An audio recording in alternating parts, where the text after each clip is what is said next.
দোস্ত, তোর তো ভাবসাব ভালো মনে হচ্ছে না। প্রেম টেম করছিস নাকি? কিসের প্রেম? হ্যাঁ, তোরা প্রেম নিয়ে কথা বলবি না। তোদের জন্য আমার নামের অপমান হচ্ছে। আমার নাম আশিক, মানে প্রেমিক। তোদের যন্ত্রণায় আমি একটা প্রেম জুটাইতে পারতেছি না, আর কোন রকম জুটলেও টিকে না। হাস হাস, মনে রাখিস, একদিনই অসহায় প্রেমিকের অভিশাপে ওরা জ্বলে পুড়ে ছারখার হয়ে গেল। অভিশপ্ত? একদম টেনশন করিস না, মনে কষ্ট নিস না। তোর জন্য আমি মেয়ে দেখেছি। তাই নাকি? মেয়ের নাম রোকসানা। মেয়ে গ্রামে থাকে, একটাই সমস্যা, মেয়েটা প্রেগনেন্ট। মজা নিচ্ছিস না? একদিন তোদের সামনে এমন প্রেমিকা নিয়ে হাঁটবো না, তো টেরা হয়ে যাবে, টেরা। কিরে, কই তুই ক্যাম্পাসে আসবি না? আর বলিস না দোস্ত, আমার অবস্থা তো খুব খারাপ। কেন, কি হয়েছে? কাল রাতে তোদের সাথে ফুচকা খেলাম না, আমার পেট তো আর সইল না। সকাল থেকেই রুম আর বাথরুম। তাহলে তুই রেস্ট নে, বুঝছিস? আর বাসা থেকে বের হইস না, আর কিছু লাগলে জানাইস। কথা ছিল দেখা হবে, দেখা হলো না। মুনিয়ার কথা তার শোনা হলো না। কথা ছিল দেখা হবে। তোরা মুনিয়ার কথা জানলি কি করে? দোস্ত, আমরা দুজন ভাবলাম আমাদের বন্ধুর জীবনে তো একটা প্রেম দরকার, সে একটা প্রেম করুক।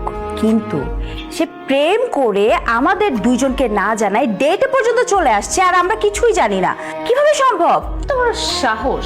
তাহলে মুনিয়ার ব্যাপারটা তোদের সেট করা না? তোরা পারবি? আমার মতো একটা সাদা সিধা মানুষের কষ্ট, আমার মনটা ভেঙে দিতে পারলি? কষ্ট পাইছি, কিন্তু সারপ্রাইজ দিয়ে তো খুব বোকা বানালি আমাকে। আমিও তো তোদের বন্ধু, তাই না? আমি তো কম যেতে পারি না। তোদের জন্য আমার একটা ছোট্ট সারপ্রাইজ আছে। সারপ্রাইজ? মিট মাই লাভ। আমার বান্ধবীরা তিথি, বর্ণা, তোমাকে অনেক বলেছি তাদের কথা। সুন্দর না? হ্যাঁ, সুন্দর। কখন কিভাবে মুনিয়া আর ফারিন দুজনকে একসঙ্গে? Double timing? No no no, Farin সবই জানে। যখন তোরা মুনিয়াকে দিয়ে আমাকে রাখতে চেয়েছিলি বিজি, সেই ব্যস্ততার ফাঁকে আমি চলে আসলাম ফারিনের কাছাকাছি। ডিয়ার বান্ধবীগণ, এখন একজন প্রেমিক তার প্রেমিকার সাথে কিছুক্ষণ কোয়ালিটি টাইম স্পেন্ড করবে। আমরা তাদের বিরক্ত না করি। আমার বন্ধুটা এখন আমার গার্লফ্রেন্ড আছে। তোমার মাথায় কিন্তু অনেক বুদ্ধি ভাইয়া।